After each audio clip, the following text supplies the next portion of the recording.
अंतर्राष्ट्रीय गीता जयंती महोत्सव में ब्रह्म सरोवर के पुरुषोत्तमपुरा बाग में विराट संत सम्मेलन का आयोजन किया गया, जिसमें केंद्रीय मंत्री मनोहर लाल, उत्तराखंड के मुख्यमंत्री पुष्कर सिंह धामी और मध्य प्रदेश के पर्यटन मंत्री ने मुख्य रूप से शिरकत की। इस कार्यक्रम में देश के कोने कोने से गणमान्य संत पहुंचे। इस मौके पर केंद्रीय मंत्री मनोहर लाल और उत्तराखंड के मुख्यमंत्री पुष्कर सिंह धामी ने कहा कि गीता जयंती महोत्सव का धीरे धीरे लगातार स्वरूप बढ़ रहा है। पहले सिर्फ ये कुरुक्षेत्र में कार्यक्रम होता था, लेकिन अब देश के कोने कोने सहित विदेशों में भी अंतर्राष्ट्रीय जयंती महोत्सव के कार्यक्रम होते हैं। उन्होंने कहा कि अब अंतर्राष्ट्रीय गीता जयंती महोत्सव में बड़े बड़े कार्यक्रम हो रहे हैं और प्रधानमंत्री नरेंद्र मोदी भी इस महोत्सव में शिरकत कर चुके हैं। मनोहर लाल ने पंजाब में बड़े स्तर पर हो रहे धर्म परिवर्तन के सवाल पर जवाब देते हुए कहा कि बड़ी चिंता की बात है और इसमें सामाजिक लोग तो चिंतित हैं ही और सरकार को भी इस ओर आगे बढ़ना चाहिए। ये धर्म परिवर्तन का विषय ये समाज के हित में कभी भी नहीं रहा है और आगे भी नहीं रहेगा। इसलिए पंजाब के मुख्यमंत्री से अपील करता हूँ कि ऐसे विश्व पर चिंता करें, ऐसे विषय पर चिंता करें और ऐसे विषय को रोकने के लिए काम करना चाहिए। मेरा ये सौभाग्य है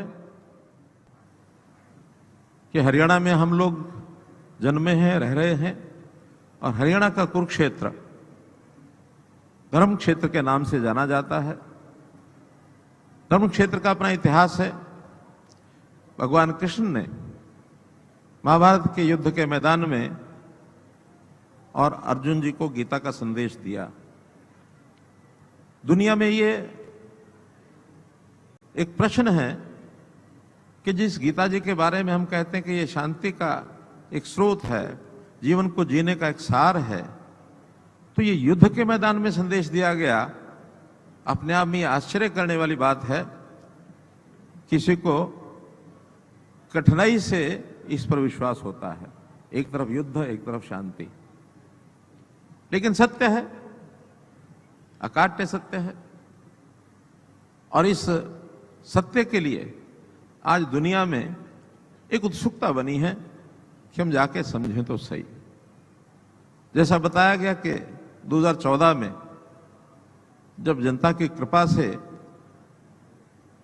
स्वामी जनों के, संत जनों के आशीर्वाद से और पार्टी के हाईकमांड की योजना से मुझे इस हरियाणा प्रदेश का दायित्व मिला, तब हमने विचार किया कि कुरुक्षेत्र ऐसी एक हमारी धरती है जहां इस विषय को और ज्यादा व्यापक बनाया जा सकता है। एक छोटा सा उत्सव ये बनाया जाता था, एक मेला के रूप में। इसको फिर प्रदेश स्तर पर बड़ा किया गया, राष्ट्रीय स्तर पर बड़ा किया गया, फिर अंतर्राष्ट्रीय स्तर पर बड़ा किया गया। आज स्थिति यह है कि यहां तो हम मनाते ही हैं, हरियाणा के हर जिले में 3-3 दिन का, और ये इन्हीं दिनों में एक अंतर्राष्ट्रीय उत्सव का ये जो स्वरूप है उसके अंग के रूप में वहां भी गीता उत्सव मनाया जाता है। ये 700 श्लोकों का एक ऐसा दिव्य प्रकाश पुंज है जिसमें मनुष्य के आचरण, चिंतन, कर्तव्य, भक्ति, ज्ञान और जीवन व्यवहार का अद्वितीय संकलन है। और एक ऐसा उदाहरण परमाणु बम बनाने वाले अमेरिकी वैज्ञानिक जे रॉबर्ट ओपेनहाइमर के द्वारा उनके एक जीवन के एक प्रसंग में मिलता है कि 1945 में जब वो परमाणु बम बना रहे थे, उसका परीक्षण कर रहे थे, तो ओपेनहाइमर अत्यंत व्याकुल और मानसिक रूप से बहुत दुविधा में फंस गए थे। लेकिन उस समय श्रीमद् भागवत गीता के श्लोक ने उन्हें मानसिक स्थिरता दी और उस दुविधा से बाहर निकालने में बहुत महत्वपूर्ण भूमिका निभाई। उन्होंने स्वयं कहा कि उस निर्णायक क्षण में जब उनका मन कई दुविधाओं में, द्वंद्वों में फंसा हुआ था, तो उनके मन में गीता का ये श्लोक गूंज उठा कि अब मैं मृत्यु बन गया हूं और संसार का संहारक बन गया हूं। महाभारत में ऐसे अनेकों उदाहरण मिलते हैं जो आज के समय में हमें संसार में हर एक व्यक्ति के जीवन में अलग अलग प्रकार की चुनौतियां होती है। जो व्यापार करता है, व्यापारी को अपनी चुनौतियां है, सामाजिक क्षेत्र में काम करने वाले की अपनी अलग चुनौतियां हैं,